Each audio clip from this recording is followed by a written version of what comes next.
Alright, fuckers and fuckettes, now I'm still messing with this old SL350. I got the frame painted, and when you do these and you take them all the way down to the frame and you paint them back with factory paint, don't worry about them fucking shocks. We're going to replace them with real ones later.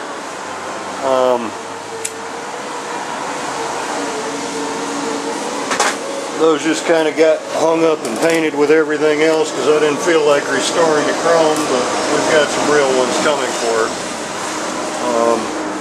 Anyway, when you do these old frames like this, before you go running your bolts in, take you a thread cleaner and clean out all that paint that you just got in there. Because, and these are actually called taps, but I call them thread cleaners. I'm a fucking redneck, I don't care, I admit that shit. You know, just because I got a PhD don't mean that I have to talk all proper. I don't fucking want to. I'm retired. I don't have to anymore. Fuck y'all. I can have fun with this shit. But there's a couple of reasons. Number one, it makes it to where your bolts are going to go in easier. Because I like to coat shit heavy with paint. I ain't cheap with the shit. And number two,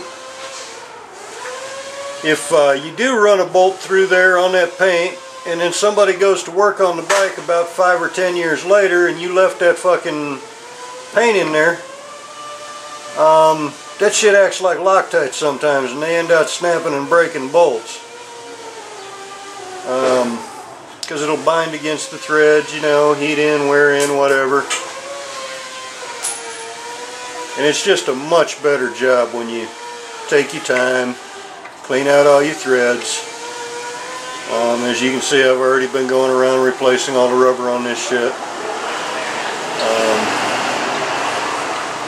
That horn's going to get replaced too. I can't restore the chrome on that one. I could re-chrome it, but for the cost of re-chroming it, I can just get another horn. And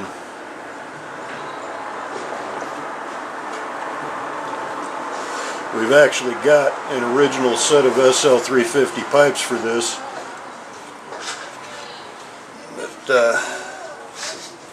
It's debatable whether we'll use those or whether we'll get different ones or what.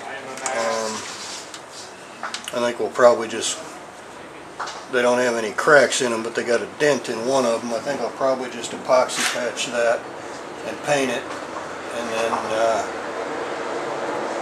let whoever gets it know that I did that.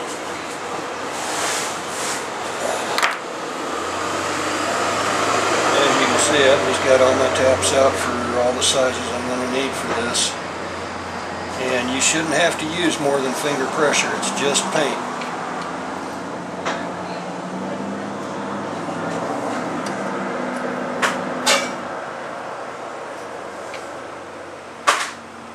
Okay, that one might have a little bit of old rust in there too. That's another reason to go through them. Because even though this was bead blasted, there might have been sand in a thread that'll get in your way when you go to put a bolt in. Well, this is your chance to get that out because that paint's going to stick that sand.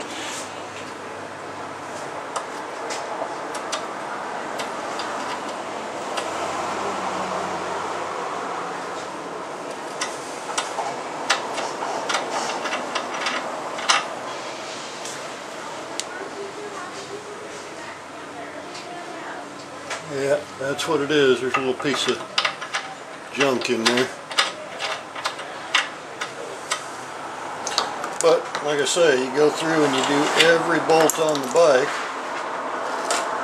These SL350s are real simple. I mean, you only need, get you 3 taps out and you got enough to cover the whole bike, except for the front, where that triple tree is. It's actually got 4 different sizes in that triple tree because I cleaned out all the threads in the forks too. And those forks, I've got them polished, but I left my polish on there, and I'll clean them up at the end. That way, in the meantime, they don't get, you know, shit on them. I mean, they'd get shit on them anyway, but by leaving that on there, all I got to do is polish them up at the end, and they're ready to go when the rest of the bike is. And I mean, it's just to wipe it off when you do it that way. I showed y'all in another video how to prep them for when they're going to be around the shop for a few months. Because this bike ain't no quickie. Yep, there's another one. And like I say, you just go through the whole bike, the entire frame, before you ever go putting your bolts back in it. I'll probably mount the engine on this one sometime tomorrow, but then again, I don't know. I haven't really decided.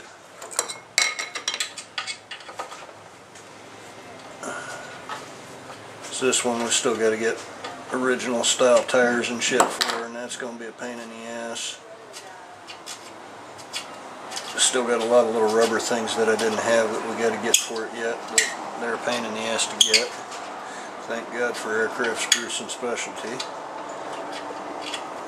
Strangely enough, they make a lot of shit that fits motorcycles, and it's the right shit. In fact, it's a little bit better than what the stock was, and looks exactly the same.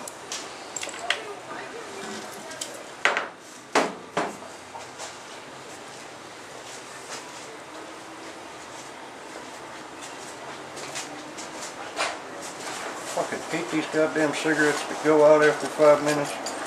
That shit sucks.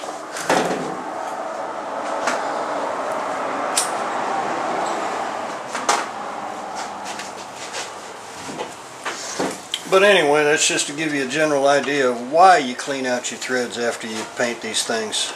Like this one, I'm going to have to run all the way through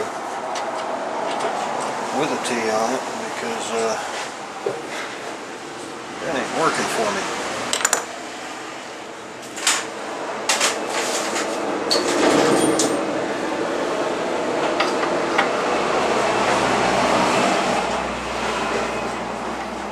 I want you to notice that I looked and seen what it was, whether it was rust or a chunk of stuff, or usually you should be able to turn these with nothing but your fingers, especially after it's been bead blasted like that. But like I said, I had a little piece of fucking sand that got caught on some paint, and if I'd have been running a bolt in there, it would have been a major pain in the ass. Or if I'd have run a bolt in there and it would have stuck, the next guy to have to work on the bike that would have had to took that out, he'd have been cussing me 10 ways to Sunday.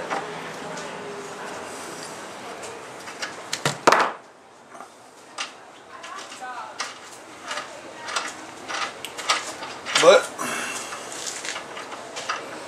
and I think it was done here a couple months ago. Ran into that when he pulled an exhaust bolt out and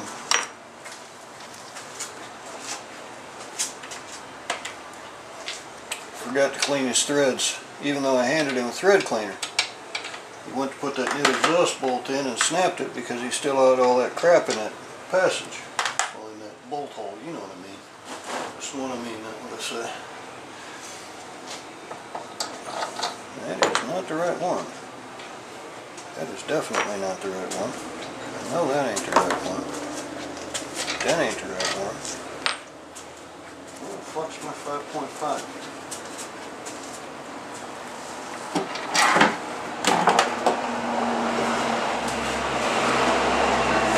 5.5 done walked off the box. What's that? Tap. The 5.5mm tap isn't in the box. And it's not on any of the T's either. I bet you I left it on the bench or something.